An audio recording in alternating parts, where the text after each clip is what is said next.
राजन हाँ तेरे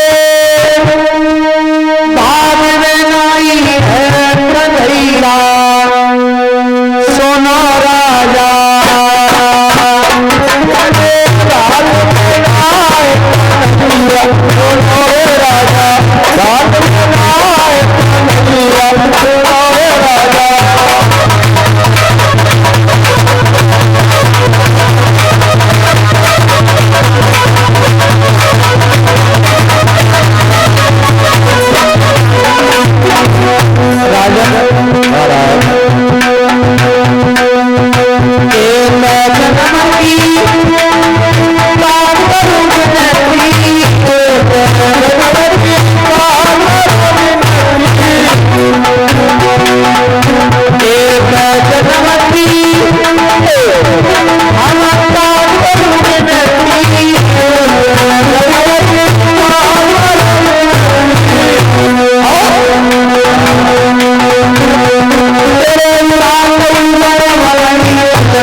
और माता वात्सल ने उस ब्राह्मण के वचन सुने तो आज राजा रानी दोनों प्राणी एक बेटा बेटी के लिए रोने लगे।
मेरे बाबा के भक्तों, आज राजा और रानी दोनों रो रहे हैं एक बेटा बेटी के लिए,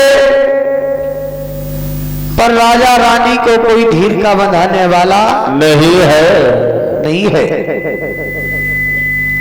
वो रोने की आवाज भगवान विष्णु सुनते। जब भगवान विष्णु सुनते तो भगवान विष्णु कहने लगे अपने नारद मुनि से, अरे बेटा महाराज ये देखिए पंचलोक में कौन सा प्राणी रो रहा है, और चले जाओ उस दुखिया को ढील बनाकर आइए, नहीं तो वो रो रो के मर जाएगा। ठीक है महाराज, अभी हम देख कर आते हैं। चले जाओ। ब्रह्मपुत्र नारद चलते हैं और भ्रमण करते हैं, और बड़बड़ कर रहे, बड़बड़ नहीं कर रहे, चलकर देखते हैं और राजा की कचहरी में पहुंच जाते हैं। और जाते जाते कहने लगे, राजन ये तुम्हारे चेहरे पर उदासी कैसी है, इसका क्या कारण है? उदासी? हाँ, उदासी का कारण है महाराज, क्या? मैंने काशीपुरी से 10 ब्राह्मण बुलवाए। हाँ हाँ, अपनी कर्म की रेत हाँ, और अपनी रानी की कोख जचवाई। हाँ, तो ब्राह्मण गोली की गोली मार कर गए हैं। क्या कहकर गए? ब्राह्मण कह के गए, राजन हाँ, एक जन्म की तो चली क्या, तुम्हारे 7 जन्म तक कोई संतान नहीं है। इसकी वजह से हम दोनों प्राणी रो रहे। राजन, हाँ, हमारी पत्रा में तुम्हारे लिए बहुत तेरे नाती, बहुत तेरे बेटा, कछु गिनती है। गिनती की बात कर रहे? हाँ, जब कतई ना है, जब बिल्कुल है ही ना है, तब है 9 लाख बेटी बेटा। महाराज राजन, थोड़े बहुत नहीं, 9 लाख। हाँ, दुनिया के झूठा मर गए, तुम्हें आग लगो एक दिन बुखार ना हो। कह भैया दुनिया के खूंटा भरे गए तो हम पे कौन सा फर्क पड़ेगा? रही हमारी भैंसिया सो बिजली की लट्ठा से बांधती। अरे खूंटा नहीं, झूठा झूठ। मतलब तुम 9 लाख बता रहे हो। हाँ, 2 चाचे होते तो हम मान लेते। राजन ऐसे नहीं है जैसे हमने तुमसे कह दिया। फिर इसके लिए तो बहुत कुछ करना पड़ेगा। जब तक मनुष्य थैली नहीं लगाता तब तक थैला प्राप्त नहीं होता।